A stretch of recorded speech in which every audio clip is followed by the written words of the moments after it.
আসসালামু আলাইকুম। দেখেন,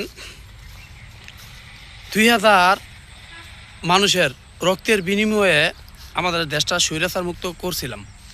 কিন্তু কষ্টের বিষয় হলো আমরা লাঙ্গের আশায় বাতার হারাইলাম। আগে স্বৈরাচারী শেখ হাসিনার সময় দেশের মধ্যে চান্দারা ছিল স্থিতিশীল, কিন্তু এই যে ১৭ বছর না খায়া বিএনপি যে চান্দাবাজিটা শুরু করছে, এটা একদম জনগণের নাগালের বাইরে।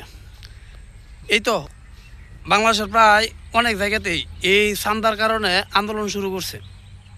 আগে যেই জায়গায় সিএনজি অটো ড্রাইভাররা জিপি দিত ৩০ থেকে ৫০ টাকা, সেইটা এখন বেড়ে হয়েছে ১৮০ থেকে ২০০ টাকা। যেই জায়গার বাজারে দোকান নিতে টাকা লাগতো, কাঁচা বাজার বিশেষ করে সবজি বাজার, ২০ থেকে ৩০,০০০ টাকা, আর সেটা এখন বাইরে দাঁড়াইছে ২.৫ থেকে ৩ লাখ টাকা।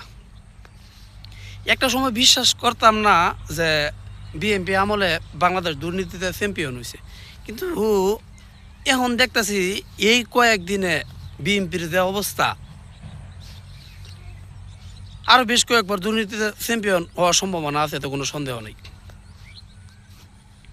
কারণ বিএনপি যেই খেলা দেখাইতেছে ৫ই আগস্টের পর থেকে, চাঁদাবাজি, দুর্নীতি, মানুষ হত্যা, টেম্পু স্ট্যান্ড দখল, আর কত কিছু, তাগর দলের মধ্যেই তারা হত্যা করছে ২০০+। কল্পনা করা যা, শুধুমাত্র প্রভাব বিস্তারের কারণে। আর আরেকটা জিনিস কি আর কইয়াম, বাংলাদেশের রাজনীতিবিদ যারা, এরা সবাই একটাই, সব রসুনের পক্ষে একটাই। আসলে ক্ষমতাটা তারা বদল করবার চায় এই কারণেই যে তাগর তো টিয়া পয়সার দরকার আছে।